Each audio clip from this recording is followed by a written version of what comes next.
नमस्कार साथियों।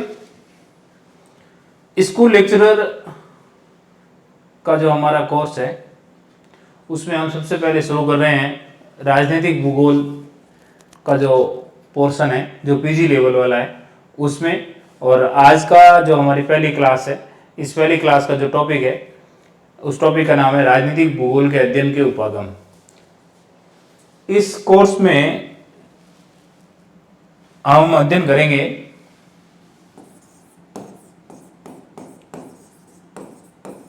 approaches to the study of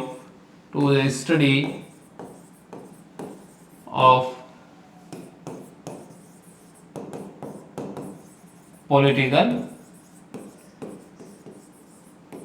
geography. देखो ये राजनीतिक भूगोल है।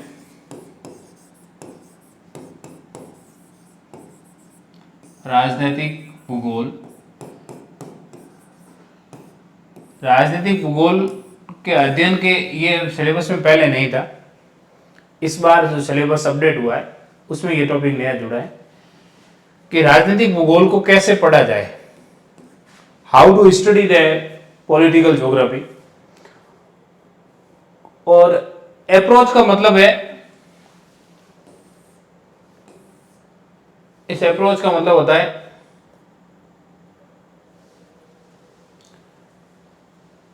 किसी कारण से आपसे हो गया। अप्रोच का मतलब होता है उपागम। क्या मतलब होता है? उपागम। उपागम का मतलब होता है दृष्टिकोण।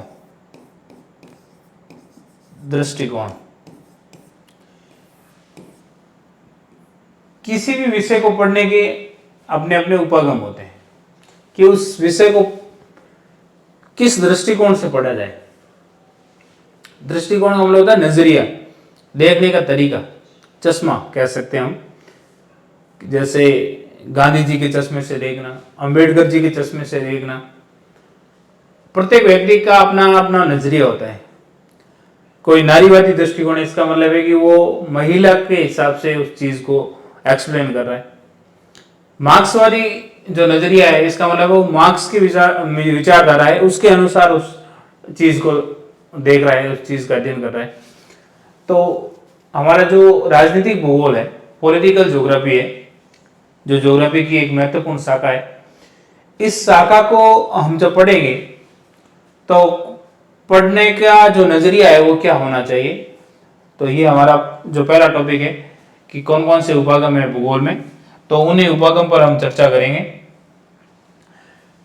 राजनीतिक भूगोल के जब हम स्टडी शुरू करते हैं, राजनीतिक भूगोल का जब अध्ययन शुरू करते हैं, तो हमारे सामने मोटे तौर से दो सवाल हमारे सामने आते हैं।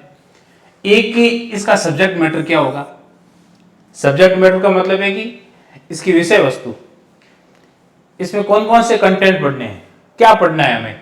तो राजनीतिक भूगोल क्या अध्ययन करता है, क्या मतलब व्हाट। इसका मतलब है कि राजनीतिक भूगोल में हम किसका अध्ययन करेंगे, क्या क्या अध्ययन करेंगे। ये पहला सवाल है, पहला आधारभूत सवाल है कि इसकी विषय वस्तु क्या होनी चाहिए। दूसरा सवाल है कि ये जो हमारे पास में जो कंटेंट है, जो विषय वस्तु है, इस विषय वस्तु को कैसे पढ़ा जाए, इसका अध्ययन कैसे किया जाए। तो इस विषय का अध्ययन कैसे करना है, इसी बात को एक्सप्लेन करता है इसका उपागम। तो हमारे पास में राजनीतिक भूगोल के अध्ययन के उपागम नामक जो टॉपिक है, जो दूसरा सवाल है, सब्जेक्ट मैटर को कैसे पढ़ा जाए, वो इसका उपागम है कि अध्ययन के कौन कौन से उपागम होने चाहिए। तो ये हमारा सिलेबस है अध्ययन के विभिन्न। तो दो सवाल है, राजनीतिक भूगोल के दो आधारभूत सवाल है कि इसका सब्जेक्ट मैटर क्या होगा और उस सब्जेक्ट मैटर को कौन से दृष्टिकोण से, कौन से उपागम से, कौन से अप्रोच से हम इसको पढ़ेंगे। राजनीतिक भूगोल के अध्ययन के जो उपागम है वो बहुत सारे हैं। इन्हें हम मोटे तौर पे दो भागों में बांटेंगे। कितने भागों में? दो भाग में। हमारा जो पहला उपागम है वो है क्रमबद्ध या प्रासंगिक उपागम। इसको टॉपिकल अप्रोच या सिस्टमेटिक अप्रोच कहते हैं। पहला जो उपागम है वो है सिस्टमेटिक, क्रमबद्ध उपागम। ये जो उपागम है इसमें जो हमारी सब्जेक्ट मैटर है, हमारा जो विषय वस्तु है, उसका जो अध्ययन करेंगे वो क्रमबद्ध तरीके से किया जाता है, सिस्टमेटिक तरीके से किया जाता है। तो राजनीतिक भूगोल का अध्ययन यदि सिस्टमेटिक तरीके से करेंगे तो वो उपागम कहलाएगा, क्रमबद्ध उपागम। अब सिस्टमेटिक का मतलब क्या हुआ? सिस्टमेटिक का मतलब है कि एक ही विषय का अध्ययन अलग अलग क्षेत्रों के संदर्भ में किया जाता है। अलग अलग क्षेत्रों का मतलब है कि आपको एक विषय ले लो, जैसे आपने राजनीतिक भूगोल में सीमाएं ली, सीमा या जो बाउंड्रीज और फ्रंटियर है, सीमा और सीमांत, ये टॉपिक ले लिया। तो आप सीमा या सीमांत का जो अध्ययन कर रहे हो, टॉपिक एक लिया, लेकिन इस टॉपिक को संपूर्ण विश्व के संदर्भ में पढ़ना है कि आपको उत्तरी अमेरिका महाद्वीप की, दक्षिणी अमेरिका महाद्वीप की, अफ्रीका महाद्वीप की, यूरोप महाद्वीप की, एशिया महाद्वीप की, ऑस्ट्रेलिया की, सभी की सीमाओं का अध्ययन करना है। तो सिस्टमेटिक जो अप्रोच है वो क्या कहती है कि एक टॉपिक ले लो और उसको संपूर्ण विश्व के संदर्भ में अध्ययन कर लो, इसको बोलते हैं सिस्टमेटिक अप्रोच। सिस्टमेटिक का मतलब समझ गए? टॉपिक है आपका एक और इसको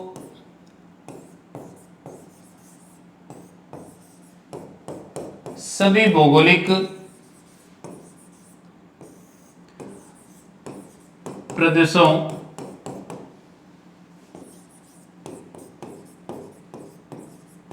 के संदर्भ में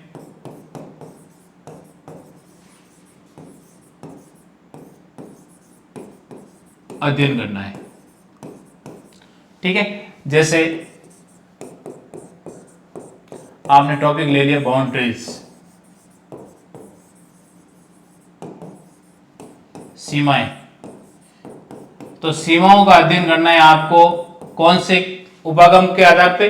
क्रमबद्ध उपागम के आधार पे। तो क्रमबद्ध उपागम में क्या होगा कि इन सीमाओं को सभी विश्व के सभी महाद्वीपों के संदर्भ में पढ़ना है। इसका मतलब है कि संपूर्ण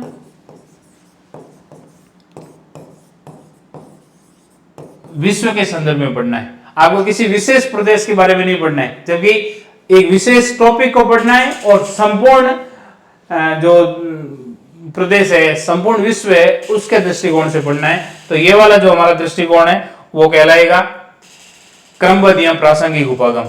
इसमें जैसे आपने राज्यों के बारे में अध्ययन किया या सीमाओं के बारे में अध्ययन किया या आप जनसंख्या के बारे में अध्ययन कर रहे हो, तो उसको आप अलग अलग प्रदेशों के संदर्भ में पढ़ रहे हो, संपूर्ण प्रदेश के बारे में पढ़ रहे हो। ठीक है ना?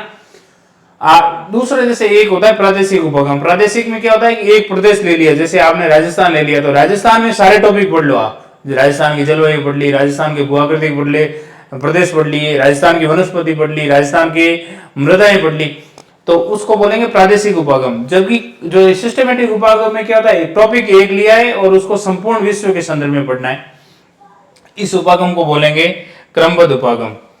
अब इस क्रमबद्ध उपागम जो टॉपिक है, इस क्रमबद्ध उपागम में एक किताब बड़ी महत्वपूर्ण है और ये किताब है मूडीज की। मूडीज की किताब का नाम है ज्योग्राफी बिहाइंड पॉलिटिक्स। क्या नाम है किताब का? Very very very very important. यदि आप एग्जाम के प्रति सीरियस हो तो इस किताब को आप स्टार बना के लिख लेना, ज्योग्राफी बिहाइंड पॉलिटिक्स, राजनीति के पीछे भूगोल क्या है। ये वाली जो पुस्तक है ये किसकी है? लेखक का नाम है मूडी। क्या नाम है? मूडी। किताब का नाम है ज्योग्राफी बिहाइंड पॉलिटिक्स। महत्वपूर्ण, वेरी वेरी महत्वपूर्ण, वेरी वेरी इंपॉर्टेंट, इस किताब को याद रखना। इस पुस्तक में विषय क्षेत्र का मतलब है कंटेंट, राज्यों के विकास, राज्यों का डेवलपमेंट कैसे हुआ, उनकी आंतरिक राजनीतिक भूगोल, अंतरराज्यीय संबंध, सीमाएं, संचार व्यवस्था और जनसंख्या संबंधी पहलुओं का विवेचन है वो इस सिस्टमेटिक अप्रोच के अनुसार किया गया है। कौन सी किताब के अंदर?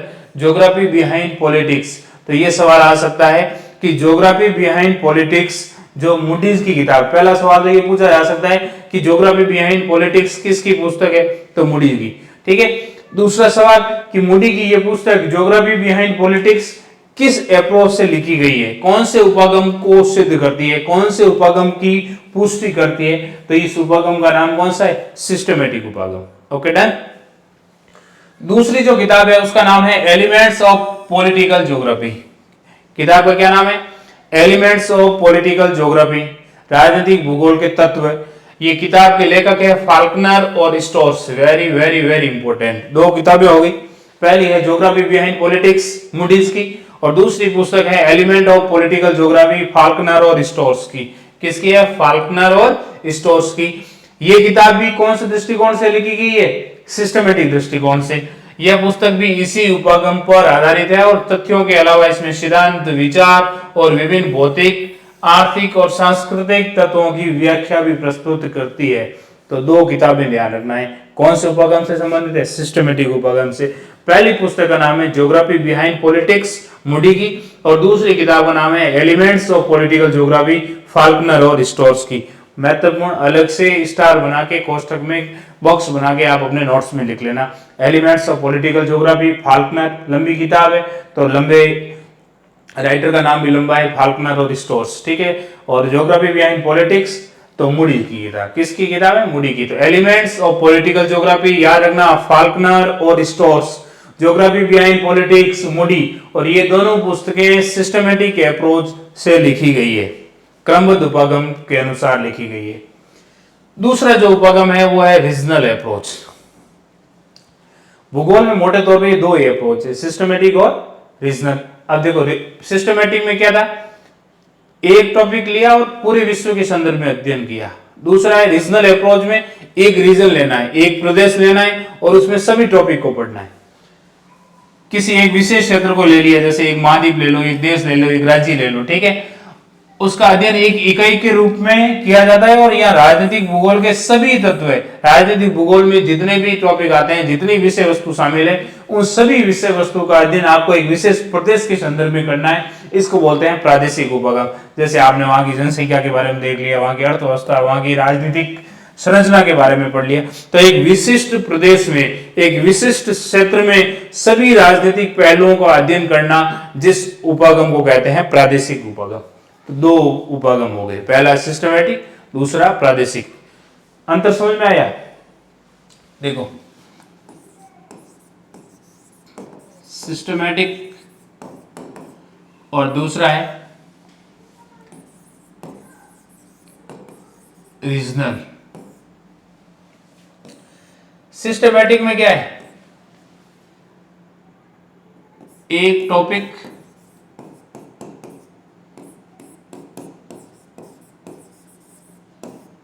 सभी प्रदेश। इसमें एक विशिष्ट प्रदेश ले लिया आपने,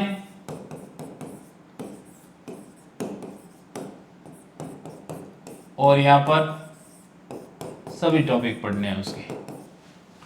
समझ गए अंतर? सिस्टमैटिक में टॉपिक एक लेना है, जैसे सीमा टॉपिक ले लिया तो सीमा सभी पूरी दुनिया की सीमाएं पढ़नी है आपको।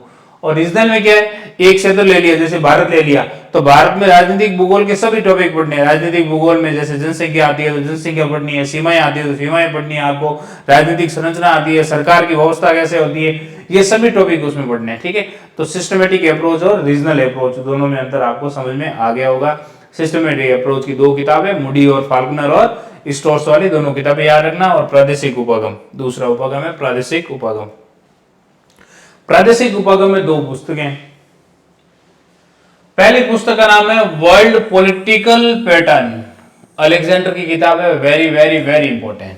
किसकी किताब है? अलेक्जेंडर की, वर्ल्ड पॉलिटिकल पैटर्न। ये जो पुस्तक है इसका लगभग 80% भाग है वो प्रादेशिक अध्ययन से संबंधित है। किससे संबंधित है? प्रादेशिक अध्ययन से। किताब का नाम है वर्ल्ड पॉलिटिकल पैटर्न। और दूसरी का नाम है changing map of Asia, Asia का बदलता हुआ मानचित्र, ईस्ट और सेट की किताब है। राइटर का नाम है ईस्ट और सेट, ठीक है। देखो वहां पर भी एक जगह सिंगल राइटर था और एक जगह दो राइटर थे, यहाँ पर भी एक जगह सिंगल राइटर है और दूसरी जगह दो राइटर है, ईस्ट और सेट। ईस्ट और सेट की किताब का नाम है चेंजिंग मैप ऑफ एशिया और उसका नाम है वर्ल्ड पॉलिटिकल पैटर्न, अलेक्जेंडर की किताब है। जो चेंजिंग मैप ऑफ एशिया, इसमें एशिया के बदलते राजनीतिक मानचित्र पर यह केंद्रित है और प्रादेशिक उपगम का एक उत्कृष्ट उदाहरण है। तो अभी तक हमने इस लेक्चर में राजनीतिक भूगोल के दो प्रमुख उपागमों की बात की। एक है सिस्टमेटिक उपागम, दूसरा रीजनल उपागम। सिस्टमेटिक उपागम में दो किताबें थी, हमने उन दोनों किताबों के बारे में अध्ययन कर लिया। और रीजनल जो दृष्टिकोण है, रीजनल उपागम है, इसमें भी दो पुस्तकें हैं। एक का नाम है वर्ल्ड पॉलिटिकल पैटर्न और दूसरे का नाम है changing map of Asia. Changing map of Asia east और सेट की है और वर्ल्ड पॉलिटिकल पैटर्न है वो अलेक्जेंडर की है। ठीक है ना, तो यहाँ याद रख लेना, अलेक्जेंडर का शासन पूरी दुनिया पे था, तो वर्ल्ड वाला नाम किताब के साथ में आ रहा है, वर्ल्ड पॉलिटिकल पैटर्न। ठीक है, और ईस्ट और set, east Asia, east Asia से याद रखना कि एशिया वाले में राइटर का नाम है ईस्ट और सेट। ठीक है, क्योंकि ईस्ट एशिया आता है ना, तो changing map of Asia east और सेट की किताब है, जिसमें एशिया के बदलते राजनीतिक मानचित्र पर दृष्टिकोण डाला गया है। ये थी दो किताबें, दो दृष्टिकोण। अब इसके अलावा भी राजनीतिक भूगोल में बहुत सारे उपागम हैं। इन दोनों उपागमों का संयोजन करके, दोनों उपागमों को मिला के भी कुछ लेखक हैं, उन्होंने अपने उपागम विकसित किए हैं, जिससे कि अब कुछ लेखक अपने काम में दोनों उपागमों का प्रयोग करते हैं ताकि विषय के अधिक। अच्छा, कुछ ऐसे विद्वान हुए जिन्होंने अपने अध्ययन में, अपनी बुक में सिस्टमेटिक अप्रोच के बारे में भी लिखा है और रीजनल अप्रोच के बारे में भी लिखा है। तो अब जो दोनों उपागम वाली जो पुस्तक है, उसमें पहली किताब है कार्लसन की, जिसका नाम है ज्योग्राफी एंड वर्ल्ड पॉलिटिक्स। ये वेरी वेरी इंपॉर्टेंट है, जो जितनी भी किताबों के नाम लिखा रहा हूं सीधा हिट हो सकता है एग्जाम के अंदर। तो ज्योग्राफी एंड वर्ल्ड पॉलिटिक्स किताब किसकी है? कार्लसन की। वर्ल्ड पॉलिटिकल ज्योग्राफी पियर्ड की, वर्ल्ड पॉलिटिकल ज्योग्राफी किसकी है? पियर्ड की। और geography and politics in divided world, ये है कोहेन की। कोहेन महत्वपूर्ण है राजनीतिक भूगोल में, इसकी किताब तो रट लेना आप। Geography and politics in A divided world, क्या नाम है? Geography and politics in A divided world, किसकी है? कोहेन की। कार्लसन की किताब का नाम है geography and world politics, peered का नाम है वर्ल्ड पॉलिटिकल ज्योग्राफी। तो ये वर्ल्ड पॉलिटिक ज्योग्राफी, ये शब्द बार बार इनमें आ रहे थे। इन किताबों का आप बार बार अभ्यास करोगे, इनको रट लेना आप, ठीक है ना, बार बार लिख के अभ्यास करोगे तब जाके ये पुस्तकें याद होगी। तो दोनों उपागमों का संयोजन करके जिन किताबों में दोनों उपागम का दृष्टिकोण हमें देखने को मिलता है, उसमें कार्लसन, पियर्ड और कोहेन की पुस्तकें हैं। कार्लसन की किताब का नाम याद रख लेना, geography and world politics. Peered की किताब का नाम है वर्ल्ड पॉलिटिकल ज्योग्राफी और कोहेन की किताब का नाम है geography and politics in A divided world. Okay, done. चलते हैं आगे, नेक्स्ट। इसके अलावा राजनीतिक भूगोल में बहुत सारे अन्य उपागम भी है, जिसमें एक उपागम आपने पढ़ा होगा जोन्स के द्वारा। ये अमेरिकी भूगोलवेत्ता थे जोन्स ने यूनिफाइड फील्ड थ्योरी दी थी, जिसको इंटीग्रेटेड एरिया थ्योरी भी कहते हैं। यूनिफाइड फील्ड थ्योरी, इंटीग्रेटेड को यूनिफाइड लिख सकते हैं, एरिया को फील्ड लिख सकते हैं। यूनिफाइड फील्ड थ्योरी बोलो या इंटीग्रेटेड एरिया थ्योरी बोलो या एकीकृत क्षेत्र सिद्धांत बोलो, तो ये किसकी है? जोन्स की। ये पहले सिलेबस में भी अलग से दे रखा था, अब हटा दिया है। तो ये ध्यान रखना, ये जो उपागम है यूनिफाइड फील्ड थ्योरी का, इंटीग्रेटेड एरिया थ्योरी का, ये अमेरिका के एक भूगोलवेत्ता हुए जिनका नाम है जोन्स ने प्रतिपादित किया था। तो यूनिफाइड फील्ड थ्योरी किसने दी है? अमेरिकन भूगोलवेत्ता जोन्स के द्वारा दी गई है। अब सबसे महत्वपूर्ण अप्रोच में जिस विद्वान का नाम आता है उसका नाम है हार्टसॉन। ये उपागम का हार्ट है, यूं समझ लो आप जो अप्रोच पढ़ रहे हो, इस अप्रोच का जो हार्ट है वो कौन है? हार्टसॉन। हार्टसॉन ने मोटे तौर पे 4 उपागम की बात की है। इन चारों उपागम में सबसे पहला उपागम है शक्ति मूलक, पावर बेस्ड। पहला कौन सा है? शक्ति मूलक उपागम। दूसरा है टेम्पोरल, कालिक उपागम, जो समय के सापेक्ष व्याख्या करेगा, जिसको ऐतिहासिक भी कह सकते हैं अपन। अगला है संरचनात्मक, स्ट्रक्चरल, और चौथा है फंक्शनल एनालिसिस, कार्य मूलक विश्लेषण। 4 उपागम किसके द्वारा दिए गए? हार्टसॉन के द्वारा दिए गए। वेरी वेरी वेरी इंपॉर्टेंट, रट लेना और इसको गोला बना के लिख लेना। 4 उपागम में पहला उपागम शक्ति मूलक उपागम, पावर बेस्ड। दूसरा कालिक उपागम, टेम्पोरल। तीसरा संरचनात्मक उपागम, स्ट्रक्चरल। और चौथा कार्य मूलक विश्लेषण, फंक्शनल एनालिसिस। 4 उपागम किसने दिए? हार्टसॉन ने दिए। ओके, हार्टसॉन पॉलिटिकल ज्योग्राफी का जो अप्रोच है उसका हार्ट है, यूं मान लो। और हार्ट ने 4 बातें की, शक्ति मूलक, कालिक, संरचनात्मक और कार्य मूलक। पावर, टेम्पोरल, स्ट्रक्चरल और फंक्शनल। PTSF, PTSF याद रख लेना। P का मतलब पावर, T का टेम्पोरल, S का स्ट्रक्चरल, F का फंक्शनल। तो PTSF किसने दिया? PTSF। PTSF अप्रोच यूं याद रख लेना शॉर्ट में आप। PTSF अप्रोच किसका है? हार्टसॉन का है। अब हम बात करेंगे आगे आगे एक एक हार्टसॉन का जो प्रत्येक उपागम है इसमें एक एक चीज की विश्लेषण करेंगे। सबसे पहला जो उपागम हार्टसॉन ने दिया इसका नाम है शक्ति मूलक, पावर बेस्ड उपागम। तो ये पावर एनालिसिस या पावर बेस्ड उपागम है, पावर बेस्ड। जैसा कि नाम में दिख रहा है आपको कि इस उपागम में मोटे तौर पे शक्ति का विश्लेषण किया जाएगा कि राजनीतिक भूगोल में सबसे महत्वपूर्ण जो चीज है वो कौन है? शक्ति है, पावर है। इस पावर का एनालिसिस इस उपागम के माध्यम से किया जा रहा है। ये जो उपागम है ये राज्य के आंतरिक और बाहरी संबंध शक्ति को प्राप्त करने और उसे संगठित करने से जुड़े हुए हैं। राज्य के जो आंतरिक और बाहरी संबंध है वो किससे जुड़े हुए हैं? शक्ति को प्राप्त करने से। मतलब राज्य अपने जो राज्य का जो आंतरिक व्यवस्था है और जो एक्सटर्नल जो रिलेशन है, बाहरी संबंध है, वो किससे संचालित होते हैं? शक्ति से संचालित होते हैं। तो बात वैसे लिखी हुई है शक्ति विश्लेषण से, इसका मतलब आंतरिक और बाहरी संबंध है वो शक्ति से संबंधित है। अब शक्ति में क्या? एक तो शक्ति को प्राप्त करना और प्राप्त होने के बाद में उस शक्ति को संगठित करना।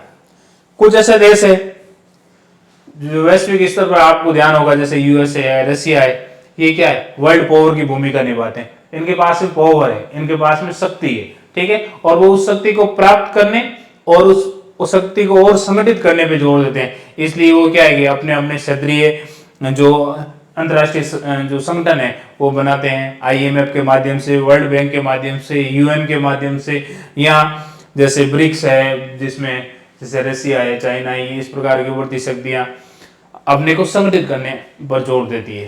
तो ये उपागम राज्य को शक्ति क्षेत्र के रूप में देखता है। राज्य क्या है? शक्ति का क्षेत्र कौन सा है? राज्य। आप शक्ति का प्रदर्शन कहाँ करोगे? राज्य में जो करोगे। और अपने राज्य को संगठित करना है, उसी राज्य की सीमाओं को और अधिक से अधिक प्राप्त करना है और उसको प्राप्त की हुई की चीज को बनाए रखना है, उसको संगठित बनाए रखना है। तो ये इस उपागम का जो क्षेत्र है वो कौन है? राज्य। ध्यान रखना। तो शक्ति क्षेत्र के रूप में देखता है किसको? राज्य को। जहां राज्य की शक्ति ही उसका संगठन है। मेन क्या चीज है? राज्य का संगठन किस आधार पर संचालित होगा? राज्य की शक्ति। तो ध्यान रखना, पहली चीज आती है शक्ति। शक्ति किसके पास में है? राज्य के पास में। और यदि शक्ति है तो उसके पास में क्या होगा? संगठन होगा। और संगठन यदि उसके पास में अच्छा संगठन है तो वो संगठन ही उसकी क्या है? शक्ति है। घूम फिर के शक्ति से शुरू हुआ, राज्य के पास में शक्ति है, शक्ति से संगठन बना और संगठन ही वापस उस शक्ति को मजबूत कर रहा है। इसका मतलब इस प्रकार से ये चक्रीय संबंध बन रहा है। और इसका जो क्षेत्र है वो शक्ति का जो क्षेत्र है वो कौन है? राज्य है। तो एक राज्य क्या कोशिश करेगा कि आंतरिक और बाहरी संबंध को बनाए रखने के लिए मेरे पास में शक्ति होनी चाहिए। शक्ति है होने के बावजूद उसको मुझे और अधिक संगठित बनाए रखना है। और यदि वो संगठित है तो वो संगठन ही मेरा वापस पुनः क्या है? शक्ति के रूप में कार्य करेगा। अब हम इसका मूल्यांकन करेंगे कि किसी भी राज्य की शक्ति का मूल्यांकन है कि जैसे अमेरिका है तो अमेरिका के पास में शक्ति है या नहीं है, इस चीज का मूल्यांकन केवल उसके भौतिक संसाधन हो, जैसे भूमि, उसके पास में एरिया कितना है, उसके पास पॉपुलेशन कितनी है, उस पर केवल उस पर निर्भर नहीं करता। इन पे निर्भर तो करता है, भूमि और जनसंख्या मैटर करती है, लेकिन केवल राज्य की शक्ति भूमि और जनसंख्या पर निर्भर नहीं करेगी, बल्कि वह उन संसाधनों का उपयोग अपने राष्ट्र हित के लिए कितनी कुशलता से करता है, ये बात बड़ी महत्वपूर्ण है। इसलिए आपको ध्यान होगा जैसे यूक्रेन संकट है तो यूक्रेन में क्या है? जो संसाधन है उन संसाधनों पर कब्जा प्राप्त करने की कोशिश करते हैं ये जो देश रसिया है। तो रसिया चाहता है कि महत्वपूर्ण जो संसाधन है उसके पास में, यूक्रेन के पास में, उनको हथिया ले।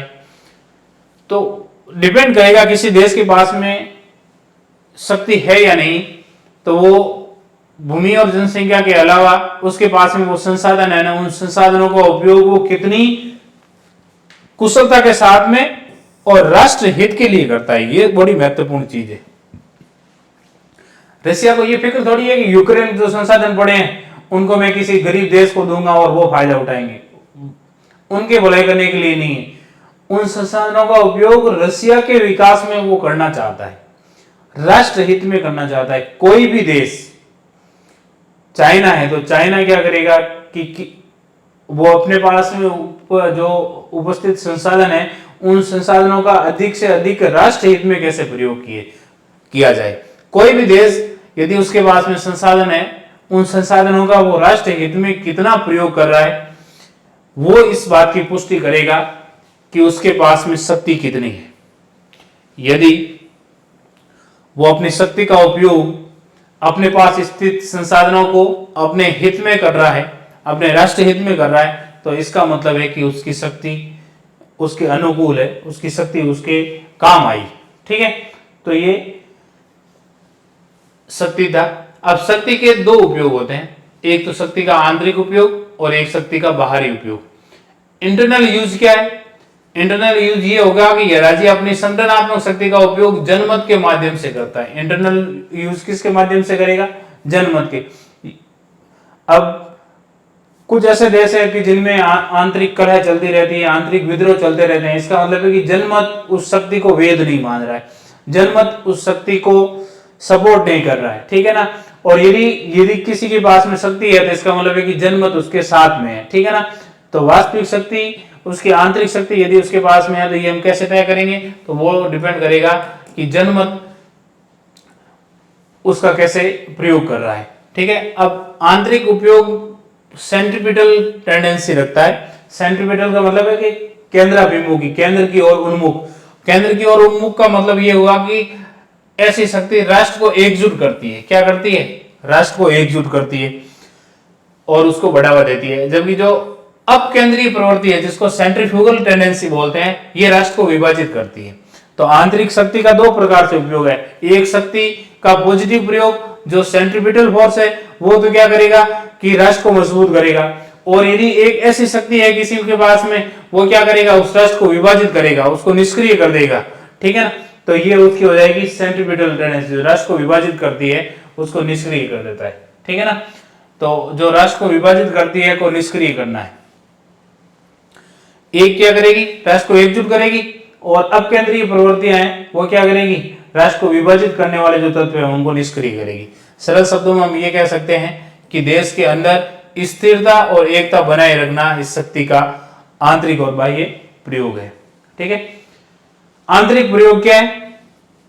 कि वो राज्य स्थिर रहे, वो राज्य संगठित रहे, वो राज्य एकता के सूत्र में बंधा रहे, ये शक्ति का आंतरिक प्रयोग है। ठीक है। तो शक्ति के आंतरिक प्रयोग में दो चीजें ध्यान रखनी है, केंद्राभिमुख प्रवृत्ति या अपकेंद्रीय प्रवृत्ति। वो क्या करती है? एक तो राष्ट्र को मजबूत करती है और एक जो राष्ट्र को विभाजित करने वाले तत्व है उनको निष्क्रिय करती है। ठीक है ना।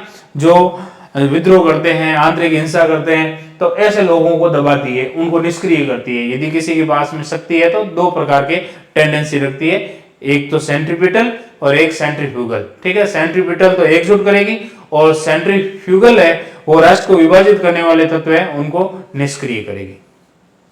अब शक्ति का एक्सटर्नल यूज क्या है? राज्य अपनी संगठनात्मक शक्ति का प्रयोग अपनी क्षेत्रीय अखंडता और राजनीतिक स्वतंत्रता की रक्षा के लिए करता है। अब यदि किसी के पास में शक्ति है तो उसका बाहरी उपयोग यह है कि कोई दुश्मन आकर और उस शक्ति वाली जो सत्ता है उसको हथिया नहीं ले, बाह्य आक्रमण नहीं हो जाए, अपने देश का जो आंतरिक एकता है वो बनी रहे, अखंडता सुनिश्चित हो। तो बाहरी उपयोग यह है कि राज्य की जो शक्ति है उस शक्ति का प्रयोग वो अपनी क्षेत्रीय अखंडता को बनाए रखने के लिए और राजनीतिक स्वतंत्रता को बनाए रखने के लिए करती है। ठीक है ना।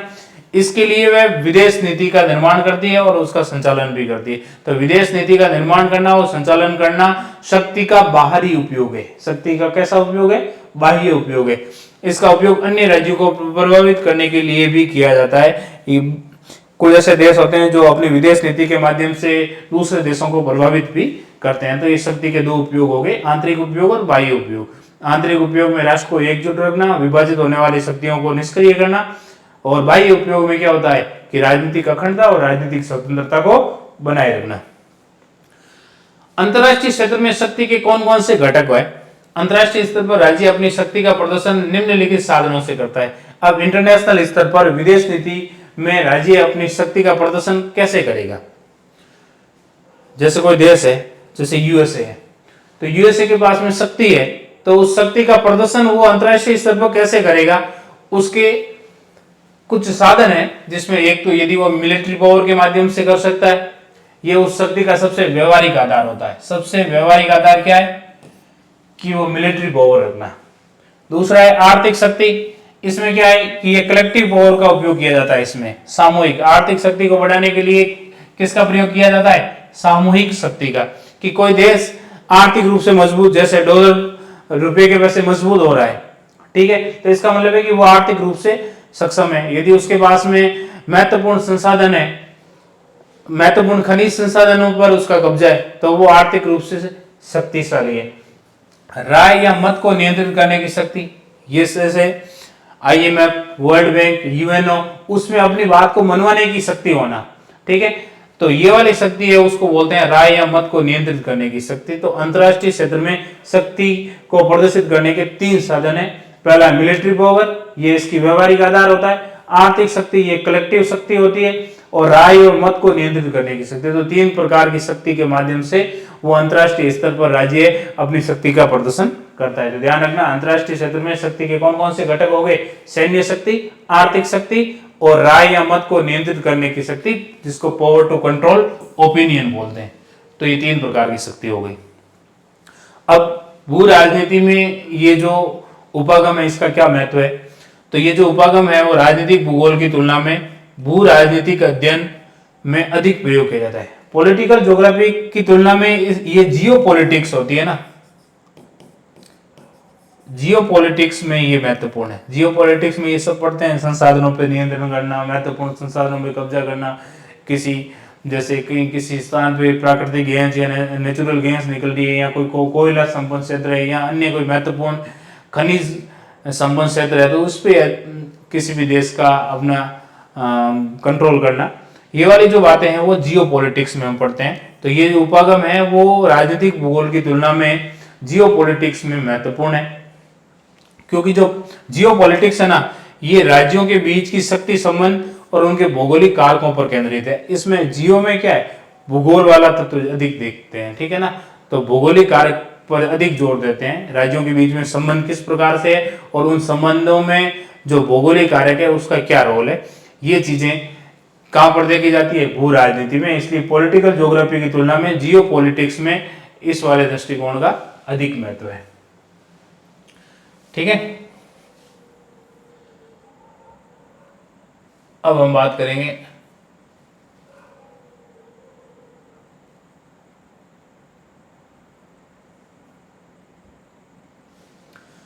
शक्ति विश्लेषण दृष्टिकोण। द पावर एनालिसिस जो अप्रोच है, जिसकी अब हम बात कर रहे थे, इसको वापस एक समरी के माध्यम से दोबारा देखते हैं कि इस दृष्टिकोण का उपयोग मुख्य रूप से गैर भूगोलविदों द्वारा किया जाता है, क्योंकि जियो पॉलिटिक्स में भूगोलविदों का ज्यादा रोल नहीं है। गैर भूगोलविद इस जो अप्रोच को उपयोग करते हैं, ये मानता है कि भौगोलिक तथ्य जैसे स्थान, आकार, जलवायु, प्राकृतिक संसाधन, ये राष्ट्रीय शक्ति के एक महत्वपूर्ण घटक है। कौन?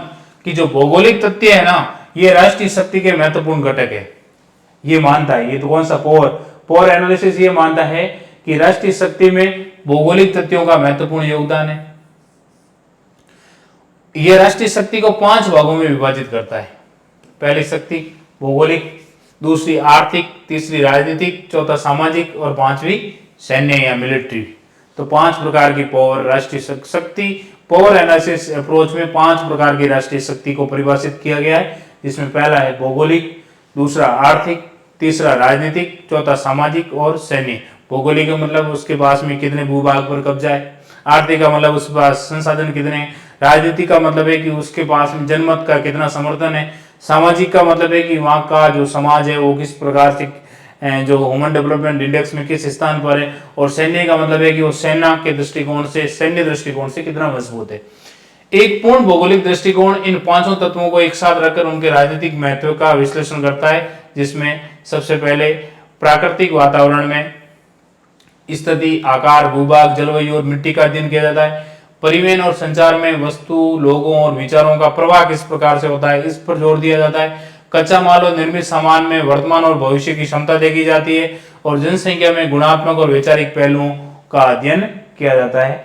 इसके अलावा पांचवी जो चीज है वो है राजनीतिक संरचना, जिसमें प्रशासनिक रूप और वहां का प्रशासनिक रूप कैसा है और उसका आदर्श कैसा है, इस बात पे जोर दिया जाता है। तो ये था हमारा पहला उपागम, जिसको पावर एनालिसिस बोलते हैं, शक्ति विश्लेषण उपागम कहते हैं। किसका था? हार्टसॉन ने 4 उपागम दिए, इसमें सबसे पहले हमने बात कर ली पावर जो एनालिसिस है, शक्ति विश्लेषण उपागम की। दूसरा जो उपागम है हमारा वो है ऐतिहासिक उपागम, हिस्टोरिकल अप्रोच। हिस्टोरिकल अप्रोच में जो मेन जोर दिया जाता है वो दिया जाता है टेम्पोरल का। किसका? टेम्पोरल। टेम्पोरल मतलब कालिक, काल का, समय का, समय के सापेक्ष अध्ययन कर रहे हैं, इसलिए तो ये कौन सा उपागम हो गया? ऐतिहासिक उपागम हो गया। तो ये उपागम मुख्य रूप से कालिक अध्ययन, टेम्पोरल स्टडी के लिए इस्तेमाल किया जाता है, यानी समय के साथ किसी राज्य का कैसे विकास हुआ, उसके उद्भव की क्या प्रक्रिया थी, इस बात को समझना है।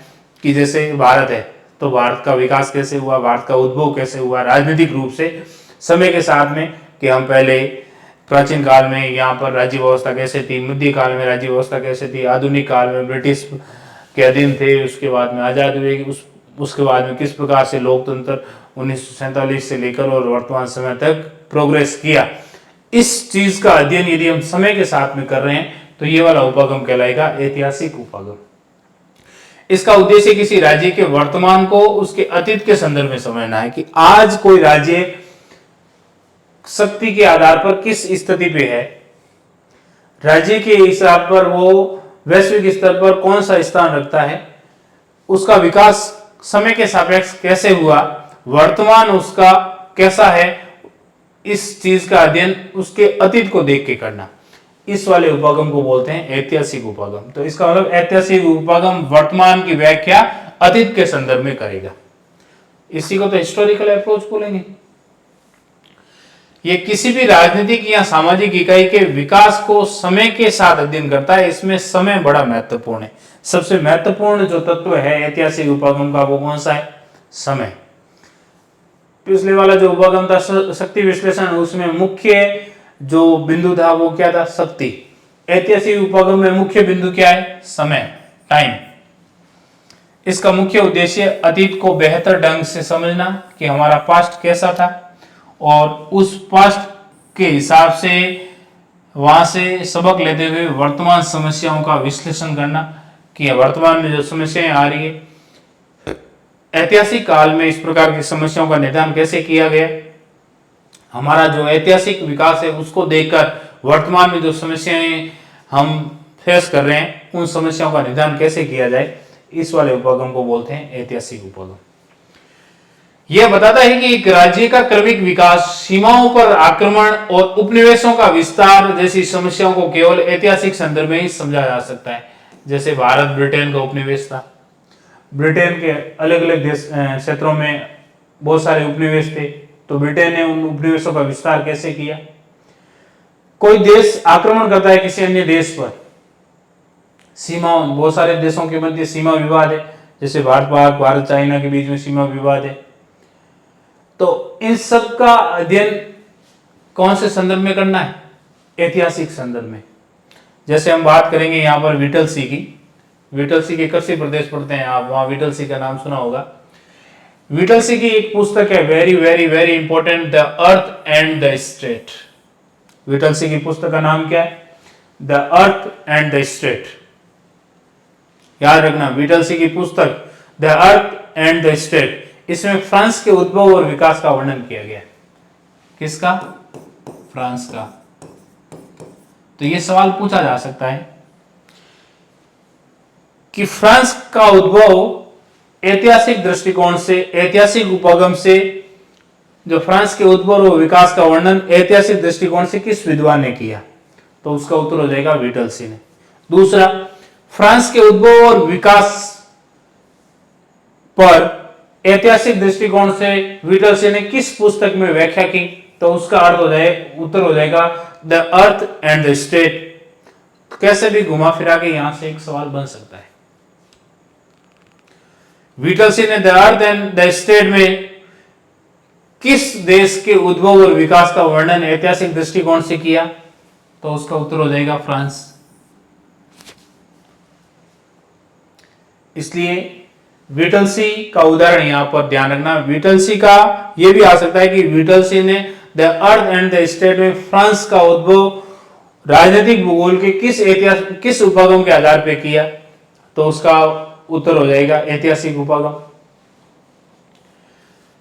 जो फ्रांस का उद्भव और विकास की रूपरेखा जो प्रस्तुत की कि उनका फ्रांस का जो वर्तमान स्वरूप है, उसकी जो भौगोलिक और राजनीतिक संरचना है, वो किस प्रकार से ऐतिहासिक घटनाओं और प्रक्रियाओं का परिणाम है। कि फ्रांस में आज फ्रांस का जो भूगोल दिख रहा है आपको, उसकी सीमाएं दिख रही है, उसकी राजनीतिक संरचनाएं आपको दिख रही है, वो किस प्रकार से फ्रांस में जो घटित होने वाली ऐतिहासिक घटनाएं थी, उन घटनाओं का परिणाम है, उन प्रोसेस का परिणाम है, उन प्रक्रियाओं का परिणाम है। ये बात किसने की? विटलसी ने। तो विटलसी का उदाहरण कौन से दृष्टिकोण का उदाहरण है? ऐतिहासिक उपागम का उदाहरण है। अब इस उपागम की उपयोगिता क्या है? ये उपागम किसी भी राज्य की वर्तमान स्थिति को गहराई से समझने में मदद करता है कि कोई देश वर्तमान में जिस स्थिति में है, वो उस स्थिति में कैसे आया। यदि ये हमें देखना है तो हमें उसके इतिहास को देखना पड़ेगा, उसके ऐतिहासिक विकास को देखना पड़ेगा। इसलिए इस उपागम की उपयोगिता इस बात में है कि हम किसी भी देश के वर्तमान स्थिति की व्याख्या करना चाहते हैं तो उसके ऐतिहासिक जो कालक्रम है उसको गहराई से देखना होगा।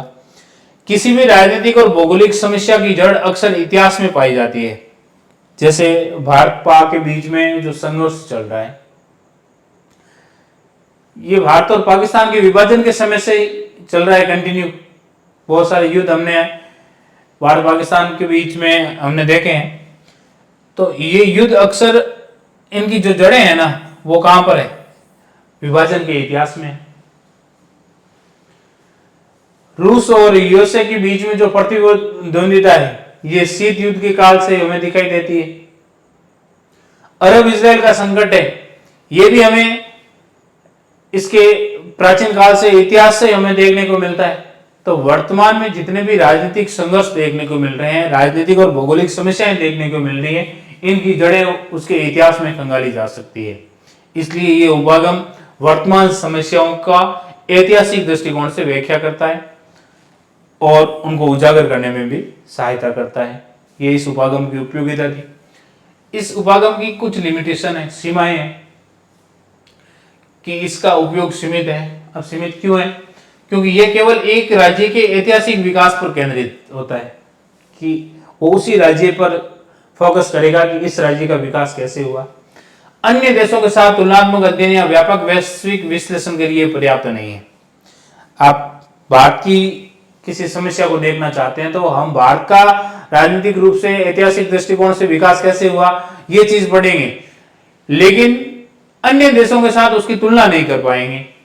यह सिर्फ क्या हुआ बताता है, इतिहास में क्या घटित हुआ यह बताता है, व्हाट हैपेंड, क्या हुआ, लेकिन क्यों हुआ इसके कारणों की पूरी तरह से व्याख्या नहीं करता। क्यों हुआ इस बात की व्याख्या नहीं करता, लेकिन क्या हुआ ये बता देता है। तो ये इस उपागम की लिमिटेशन है। कहां से पूछ ले ऐतिहासिक उपागम की लिमिटेशन क्या है? तो एक तो ये वैश्विक विश्लेषण या तुलनात्मक अध्ययन के लिए उपयोगी नहीं है, और दूसरा केवल क्या हुआ बताता है, क्यों हुआ नहीं बताता। तो ये दो दृष्टिकोण पढ़ लिए हमने। अब हम नेक्स्ट क्लास में इसके जो अगले अप्रोच है उनका अध्ययन करेंगे। तो अभी तक हमने दो दृष्टिकोण पढ़े, एक तो पावर एनालिसिस पढ़ा और दूसरा इसका ऐतिहासिक दृष्टिकोण पढ़ा। दोनों दृष्टिकोण में दूसरे में विटलसी वाला उदाहरण, फ्रांस वाला उदाहरण महत्वपूर्ण याद रखना, और जो पावर एनालिसिस वाला जो चैप्टर पढ़ा हमने पहले वाला, उसमें सेंट्रीपिटल और सेंट्रीफ्यूगल फोर्सेस की बात की थी, वो इंपॉर्टेंट है, याद रखना। इसके अलावा उससे पहले हमने जो सिस्टमेटिक और रीजनल उपागम में जो किताबें बताई थी, उन किताबों के नाम याद रखना। उन किताबों के आप बार बार उन किताबों को रट लेना, जहाँ भी बैठते हो उसके सामने एक पन्ना चिपका लेना और उस पर उन किताबों के नाम याद कर लेना। जो भी नोट्स आप बना रहे हो उन नोट्स में अलग पेन से बॉक्स बनाकर और उन्हें लिख लेना। ठीक है, नेक्स्ट बात करेंगे अगली क्लास में आकृति मूलक उपगमों की। धन्यवाद।